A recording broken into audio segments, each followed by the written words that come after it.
Si siembras una ilusión y la riegas con tu amor y el agua de la constancia, brotará en ti una flor. Comienza Compartiendo Valores, un programa que destaca el trabajo comunitario. Ganador de los premios Río de los Pájaros y Caduceo 2015. Conduce Alberto Rantucho. Será difícil arrancar la maldad de tu alma si hecho raíz. Comenzamos un nuevo programa de Compartiendo Valores. Siempre destacamos a personalidades de la ciudad y bueno, hoy tenemos a alguien que es más que interesante escucharla, una luchadora por los derechos de las personas con discapacidad, mamá de una persona con discapacidad y se trata de Mara Recondo. ¿Cómo estás, Mara? ¿Cómo estás, Alberto? ¿Bien vos? ¿Todo bien? Bien, todo muy bien. Gracias por la invitación. ¿Siempre trabajando? Mucho. ¿Sos bahiense vos? Sí, nací en Bahía Blanca. Mirá vos. ¿Y cuándo incursionaste en la discapacidad? Supongo que a partir de tu hijo. Sí, no, Francisco nació en el 2001 y yo empecé a trabajar concretamente en discapacidad cuando comencé o cuando ingresé a la cooperadora de la escuela 509 en el 2004. Contá un poquito cuál es la discapacidad de tu hijo, porque yo creo que está relacionada con la actividad tuya. Sí, bueno, Francisco tiene actualmente 17 años, él tiene una parálisis cerebral con disminución visual y epilepsia refractaria. Y eso le impide la movilidad y bueno, eso hace que tenga una atención muy especial, ¿no? Claro, Francisco se desplaza o se mueve en silla de ruedas, también camina, pero él generalmente está en silla de ruedas y sí, necesita una atención del 100% por parte de la familia, ¿no? y de las personas que nos ayudan. Vos sabés que si hay un motivo que te invitamos, entre otros, es el tema del compromiso que asumiste o que asumieron vos y tu marido a partir de la discapacidad de tu hijo, no solo con tu hijo, sino con los demás, ¿no? Como que te planteaste la necesidad de trabajar por la discapacidad.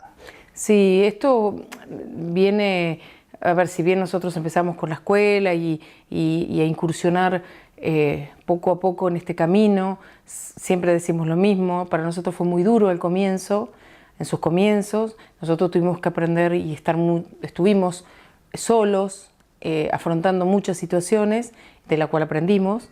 Es ahí cuando a veces me preguntaba y me sigo preguntando en algunos momentos muy puntuales, ¿por qué tanto, no? A veces, ¿por qué tanta lucha? ¿Por qué tanto tiene que pasar una persona o una familia que acompaña a una persona con discapacidad? ¿Por qué tiene que pasar por tanto? Bueno, a raíz de eso es por lo cual nosotros empezamos a trabajar en discapacidad y tratando de acompañar a las familias, transmitiendo tal vez nuestra experiencia personal o nuestra vivencia, como para que no se sientan tan solos. Esto fue el origen, ¿no? Por cómo empezamos. Después se generaron otras cosas, pero arrancamos diciendo, bueno, nosotros lo pasamos, ¿por qué no acompañar o darles una mano o explicarles cómo tienen que hacer desde un trámite o lo que fuere a esa persona que lo necesita o lo necesitaba? Vos viste que las adversidades de pronto te hacen aprender un montón de cosas y lo lindo que ustedes aprendieron y están aprendiendo mucho y a la vez se lo están transmitiendo a otros, ¿no? Sí, nosotros tenemos, bueno, en lo personal yo tengo un pensamiento concreto con eso y tiene que ver con algo que viví con Francisco estando internado en neonatología. Él estaba muy mal y nosotros hicimos una promesa, lo digo así porque así lo sentí en ese momento, cuando él tenía una cardiopatía severa, estaba muy muy mal y yo le puse la mano en el corazón y le pedí a él por favor que luchara adentro, que yo iba a luchar afuera. Y ese luchar afuera es un poco lo que estaba haciendo, ¿sí?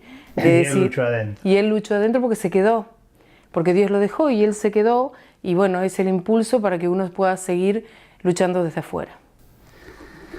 Sí, es interesante el mensaje porque por allí ante una adversidad cualquier persona se viene abajo, se desanima y ustedes al contrario es como que siempre estuvieron arriba y siempre estuvieron dispuestos. Sin duda el sufrimiento está en su momento, la reacción inicial debe ser muy difícil como cualquier discapacidad, ¿no? Que cuando se adquiere o se tiene un hijo con discapacidad, pero la demostración del esfuerzo yo creo que vale la pena destacarla, por eso queríamos que estuvieras hoy aquí. Bueno, muchas gracias. Sí, es muy difícil, Alberto, y esto no dejamos de decirlo porque el hecho de que uno trabaje y haga un montón de cosas no significa que puertas adentro nos sigamos haciendo preguntas a veces o sentirnos solos o a veces un poquito el cansancio que genera toda esta situación.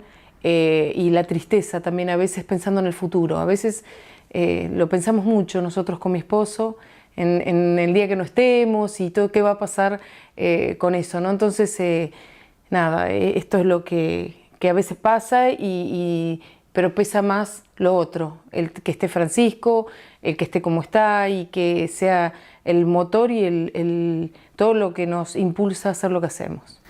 Y esa lucha seguramente no solo por su salud, ustedes tendrán que luchar como tantas veces lo hemos charlado en algún momento, ¿no? O con las obras sociales o con las barreras y demás. Y bueno, vos te has puesto la bandera de la discapacidad y estás luchando también por los demás con todo eso. Bueno, eso es el camino que siempre decimos o digo que se elige. Ese es el camino que elegí. Podría haberme quedado en mi casa o hacer otra cosa o hacer un poco más. Y esto tiene también que ver con Francisco. Yo creo que él vino a cumplir una misión, como todos tenemos que cumplir una misión en esta vida, y nosotros solo somos su voz y sus manos. En esto creo y esto es lo que me impulsa y es la convicción con la que me manejo. Entonces, también creo que desde la experiencia, desde vivir con una persona con discapacidad, desde toda la lucha de las obras sociales, de la inclusión, de adaptar el medio físico para las personas con discapacidad, tiene que ver con él, nada más que con él. Y eso es por eso lo siento de esa manera, ¿no? Lo siento que en realidad lo hago no por él, lo hago porque él vino a cumplir ese objetivo y esa misión tal vez, ¿no? Esto es un pensamiento muy personal. Por ahí, qué sé yo, alguno pensará que es una locura lo que estoy diciendo, pero la verdad que así es lo que lo siento y es lo que me moviliza para hacerlo. Y sin duda el acompañamiento de tu marido, que cumple un rol especial, Hernán, también es importante. Y no siempre la familia se compromete como se comprometen ustedes. Y eso yo creo que vale la pena mencionarlo porque, como vos decís, sos un poco la voz y las manos de él, pero estás demostrando ante otros lo que se puede llegar a pesar de las dificultades que uno pueda tener. Sí, y bien lo dijiste vos, la familia es clave. El acompañamiento, mi marido es un gran compañero de vida, él está ahí convencido de lo mismo y él lucha por lo mismo, en menor o mayor escala, pero así es como lo sentimos. Y la verdad, no solo mi marido, mis hijas, yo tengo 2 hijas más que han acompañado y han apoyado a su hermano y a nosotros en esto, ¿no? Que suele ser muchas veces muy difícil y otras no tanto. Hacemos una pausa y vamos a hablar un poquito de eso, el rol de los hermanos, porque siempre se habla de los padres, pero los hermanos cumplen un rol muy importante. Hacemos una pausa, Mara. Bueno.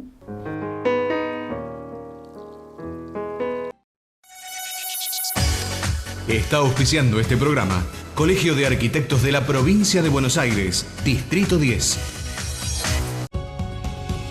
Panificadora Nuevo Sol, 20 años de trayectoria. Agrupa y capacita a 25 personas con discapacidad. Adquiera y saboree los productos que allí se elaboran. Panificadora Nuevo Sol, Italia 247, teléfono 0291-452-2779.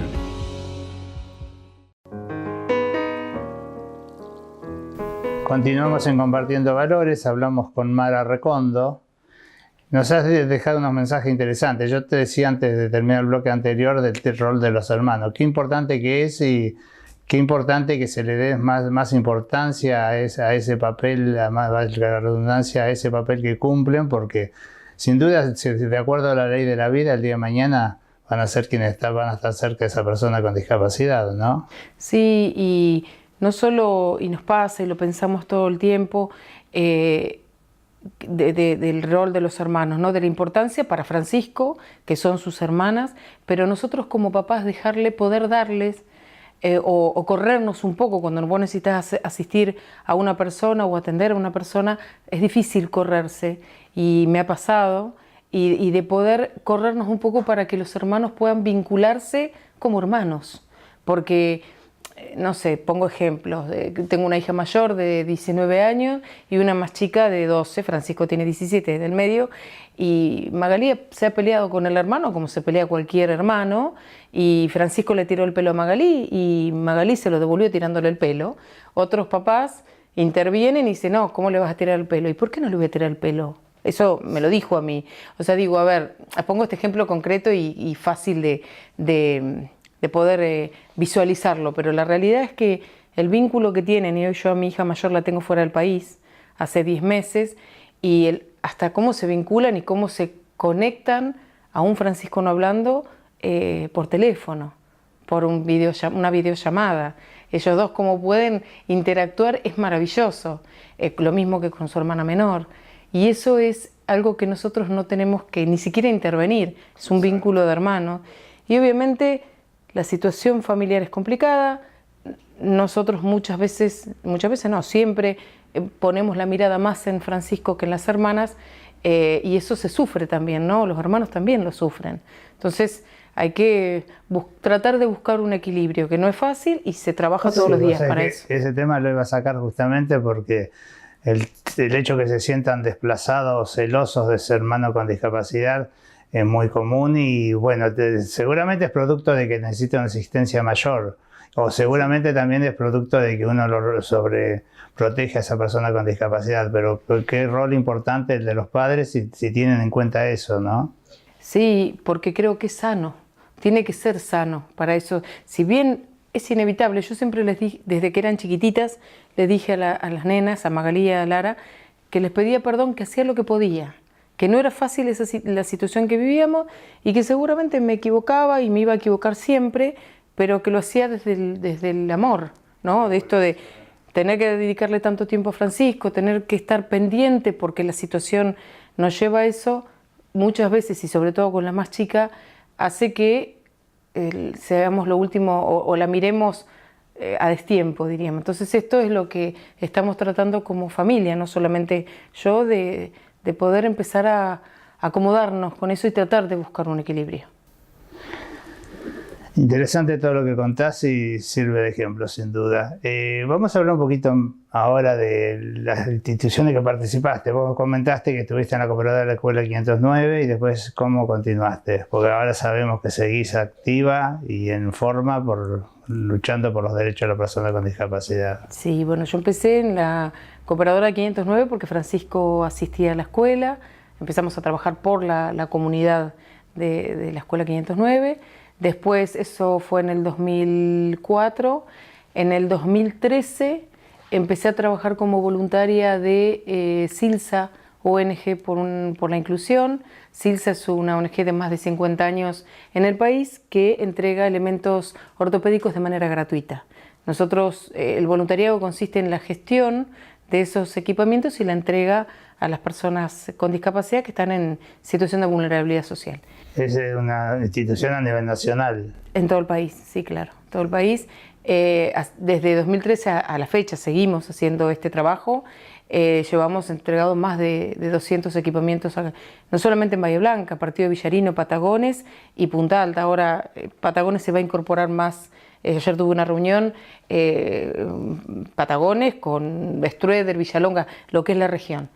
En el 2012 yo empecé a incursionar en el área de comunicadora en una radio local, primero con un micro radial y después empezamos con mi marido a hacer un programa semanal que hacíamos de igual a igual.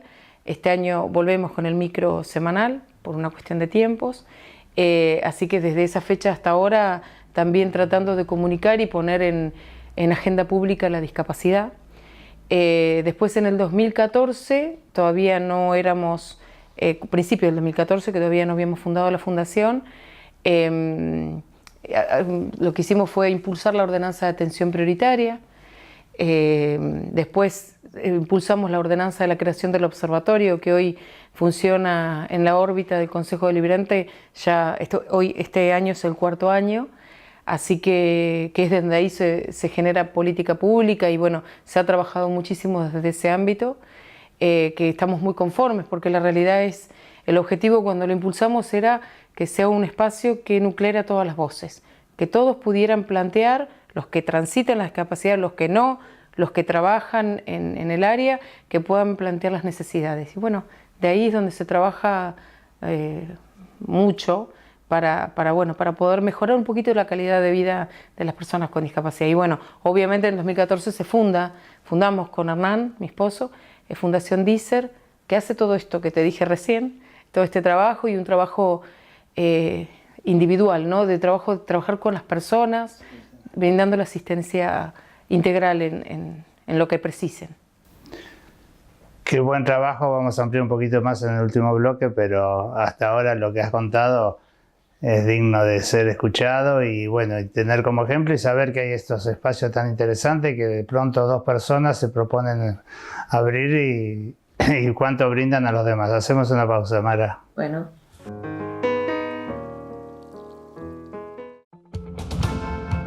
Imprenta Pinilla, Industria Gráfica, Servicios Profesionales. Roca 24, teléfono 0291-455-4304. Preti, un paso más adelante. Cermat es una historia de energía que se sigue escribiendo. Son más de 50 años de compromiso, constancia e innovación que nos han permitido evolucionar de la mano de un equipo a la altura de las necesidades del mercado, con innovación de punta en procesos y maquinarias de clase mundial. Nos hemos ganado la confianza de nuestros clientes gracias a la calidad de nuestros productos. Somos Cermat. Energía siempre.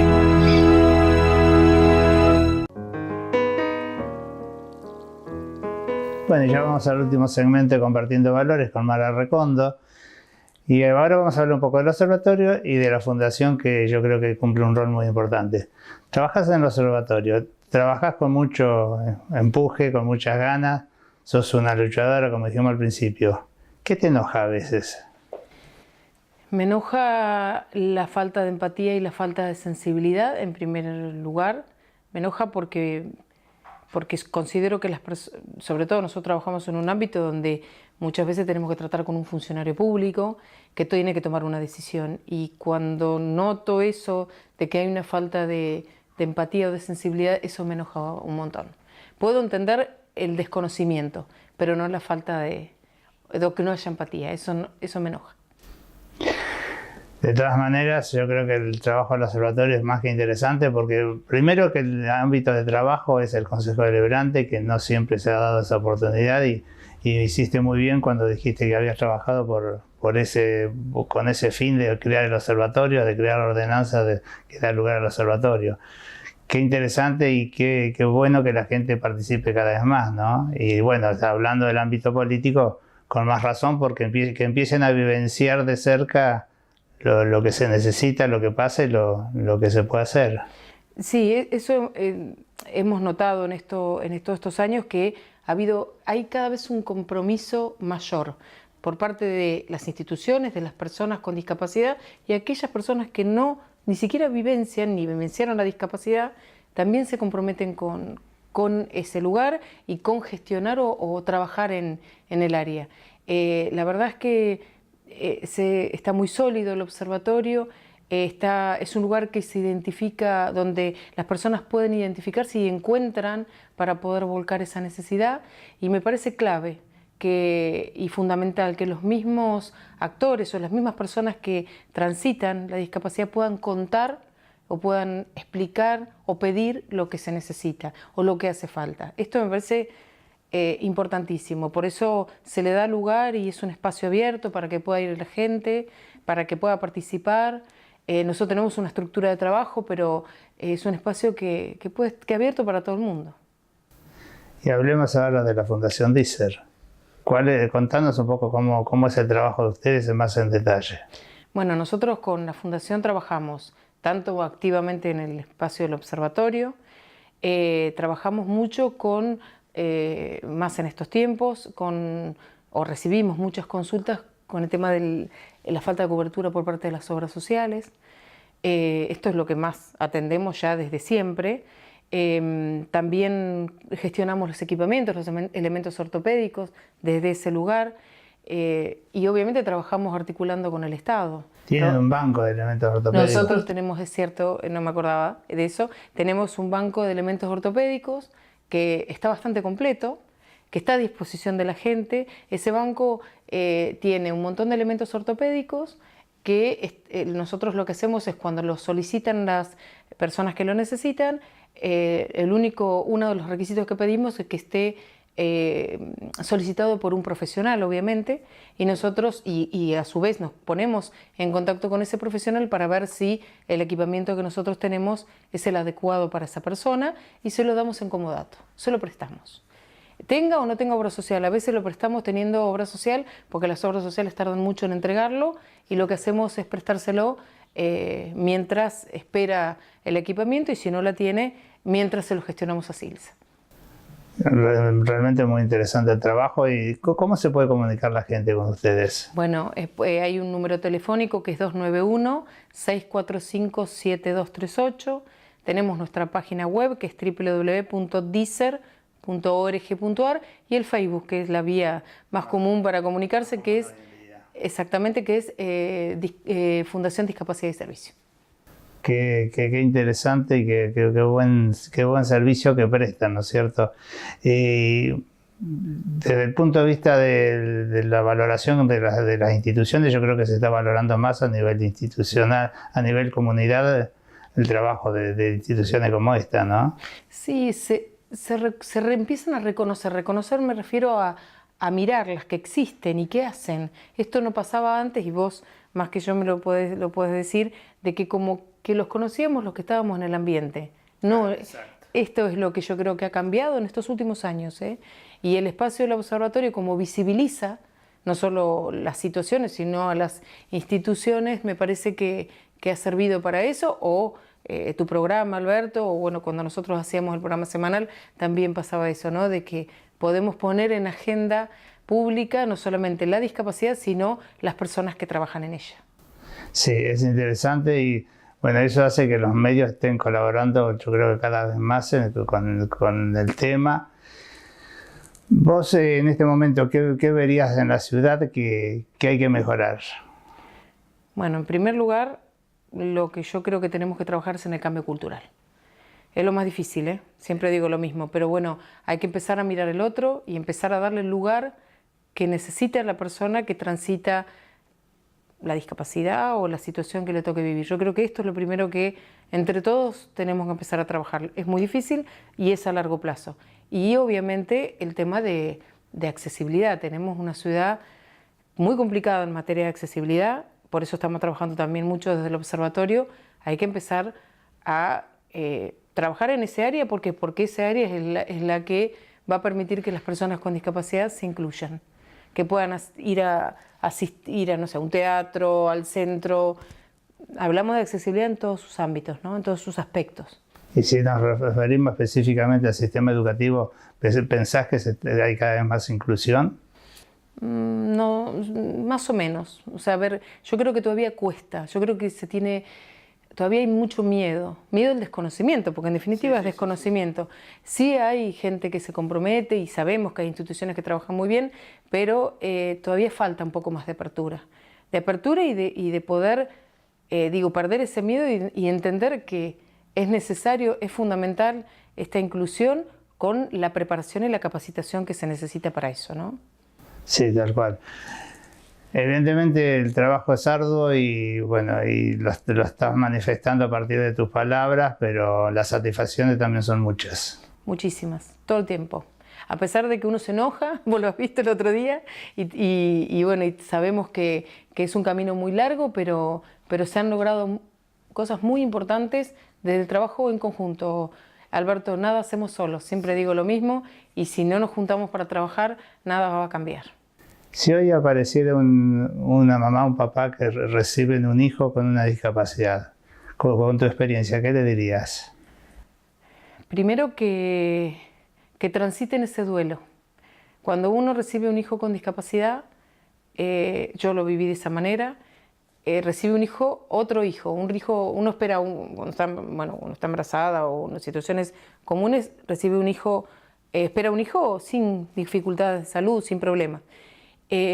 Cuando recibimos la noticia de esa discapacidad, o esa posible discapacidad, tenemos que aceptar ese hijo distinto. Entonces hay un proceso de duelo, que lo transiten, hay que enojarse, hay que llorar, hay que preguntarse por qué, y después hay que aceptarlo. Ese periodo hay que pasarlo y después viene el periodo de la aceptación. Y lo más importante es el acompañamiento. Cuando uno entiende que hay que acompañar, no esperar adelante que haga determinada cosa, ni atrás, sino al lado, acompañándolo, la vida cobra otro sentido cuando tiene una persona con discapacidad. En mi caso, es lo mejor que me puede haber pasado en la vida. Tener a Francisco para mí es un honor. Que ser parte de la vida de Francisco es un honor. Porque me enseñó a vivir. Sin duda se llora, se acepta y después se disfruta. Exactamente, así es. Gracias. A vos. María, un ejemplo. A todos ustedes los esperamos la próxima semana en Compartiendo Valores. Seguramente con una nota tan emotiva como esta, lo veremos, la vamos a pasar bien.